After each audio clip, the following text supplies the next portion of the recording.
Hello, my name is Reese Bailey and I'm the Library Academic Director here at Hopkinsville Community College. And I want to present the new nursing student orientation for 2020, fall 2020 that is. And what I'm going to talk about is some of the tools and resources we have to help nursing students conduct scholarly academic research.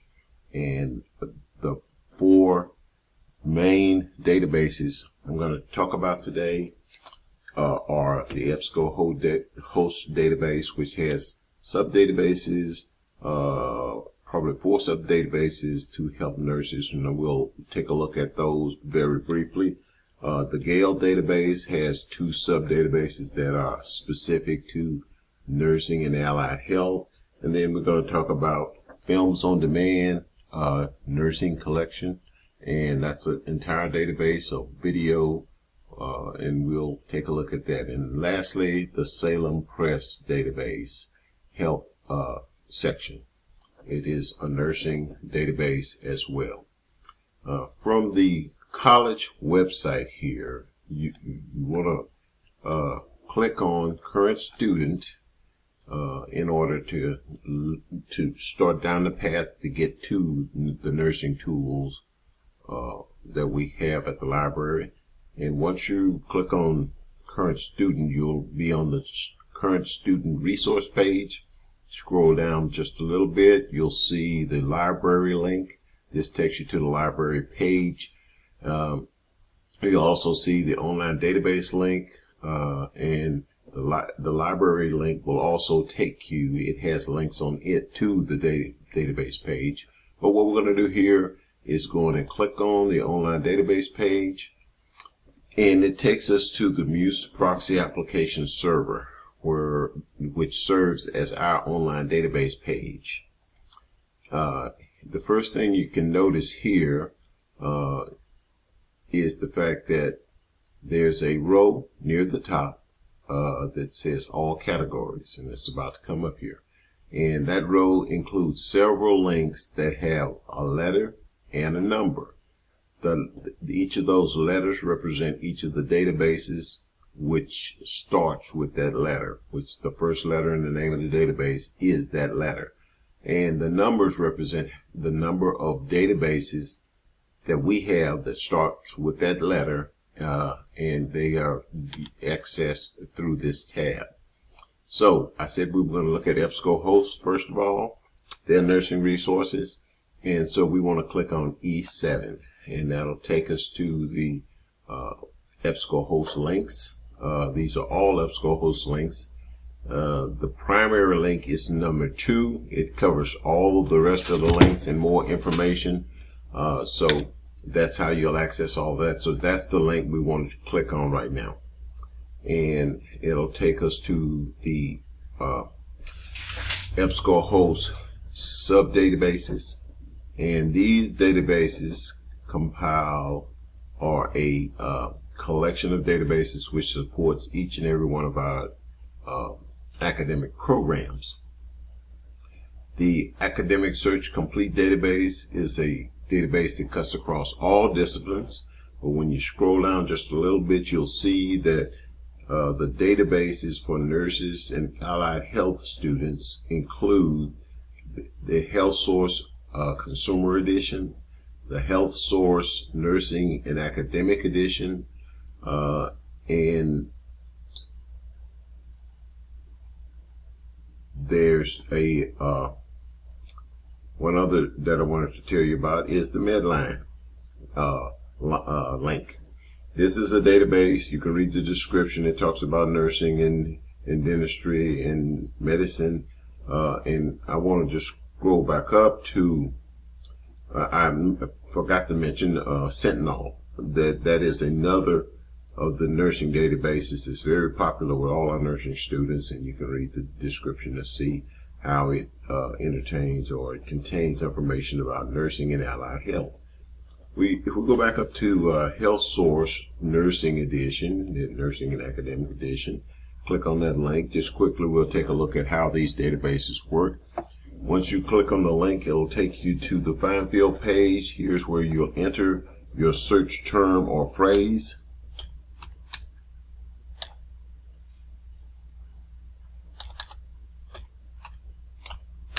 And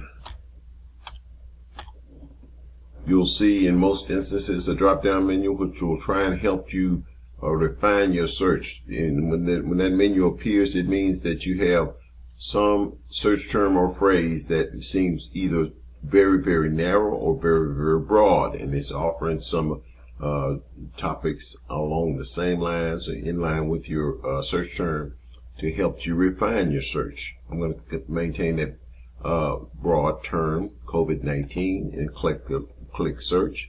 And if you're at a computer, you could just follow along and do the same thing to get a little practice in and to find sources that will be the most relevant to any search term or phrase that you enter into this square. You can see that we've arrived on the results page. For my COVID-19 search term, I got 4,013 results. There's 10 on the page. On the left side, there's a column that allows you to refine your results.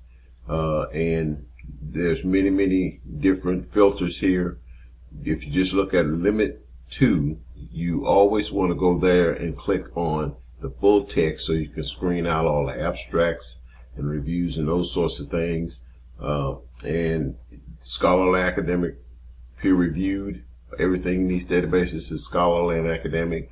And peer-reviewed is journals which have a committee of peers who review each article, each publication before it goes into their publication, like the Journal of Engineering, Journal of History. They make sure that those articles meet all the requirements of that particular publication. And there's just many other limiters and filters here that you could use, but I want to point out the fact that when you're talking about medicine, science, technology, those sorts of STEM type courses, the information really changes quite often, and so you want to make sure you got the latest information. You want to make sure your information is not too stale or old. Most instructors require information be not older than 10 years when you're talking about the publication date, and we have a publication date bar here with a slide bar, and you can kind of regulate that slide bar to make sure that the information you have in your results list is not more than 10 years old.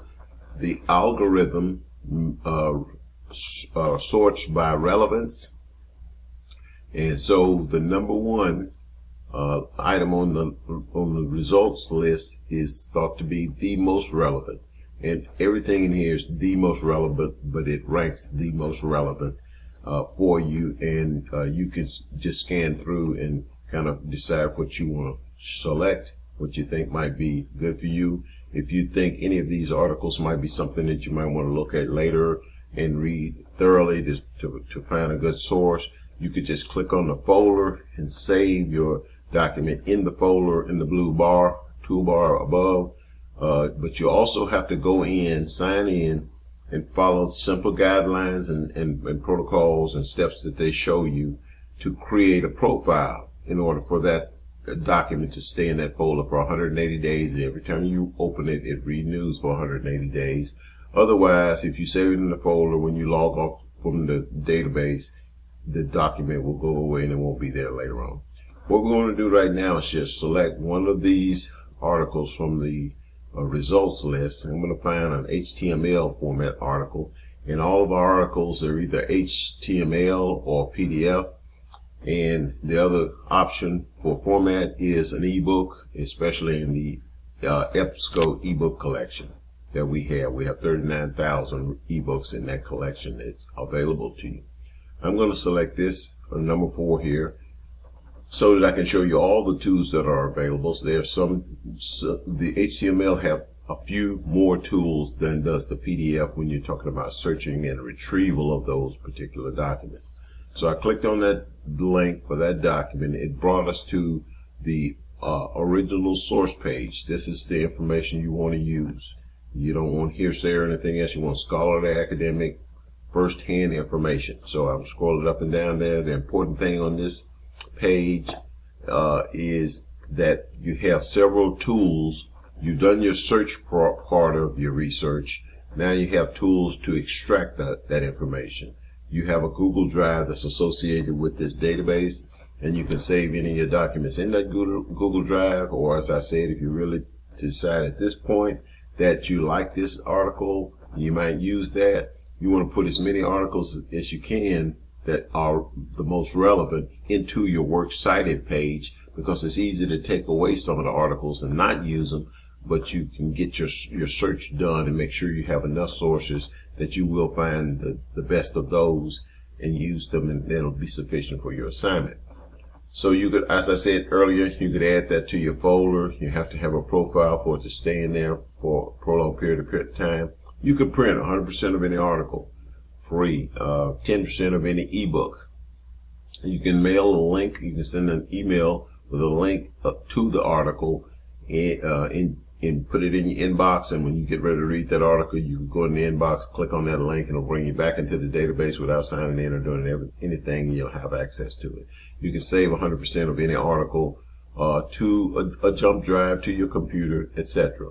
One of the more important things about this toolbar is the citation tool. If you click on the citation tool, a dialog box opens up. There's a scroll bar at the right, and you can find that we have many different citation styles. I think perhaps nursing students use APA quite often. Whatever the citation style is, it should be there. That'll meet your need for properly citing your source. I'm going to go in and close that. And there's many other tools that I would ask and encourage you to log back in and as often as possible and become very familiar with those tools. Let's go on now. We talked about all four of those databases in EBSCOhost, and we demonstrated a search in one. Go back. We're going to leave these tabs open. Alrighty, we have the Muse Proxy Application tab. That's our online database page. And we have the EBSCOhost tab so far. Click on the Muse Proxy Application page, and we want to click on G, because the second database we want to look at is the Gale database. Once you click on that link in the All Categories area, then you see that the number one database there is Gale's basic full database. It has all this other Gale information in it, so we want to click on that full one rather than shortcut it for our purposes. And when we get to the Gale database interface, we find that there are sub-databases, and they all are selected to support each of our academic programs. I'll point out one thing.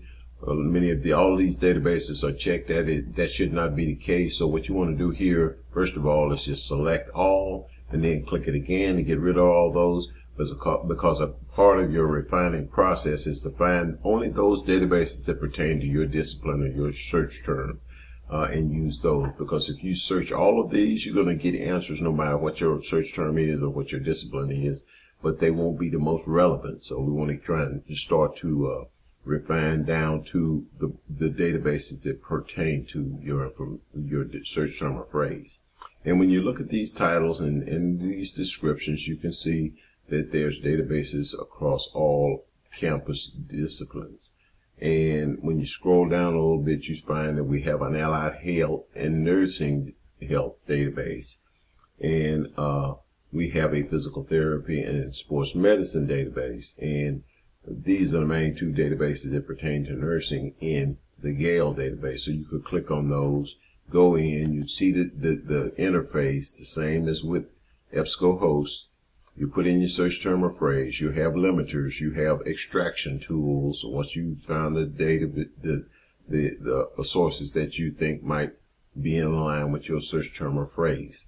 So now we have those two tabs. We're going to go back to the Muse Proxy Application online database page. Click on that, because our third database that we want to take a look at is Films on Demand. So you click on the F1. It's only one there, and that's Films on Demand. go ahead and click on that database, and it'll open up to the interface for the films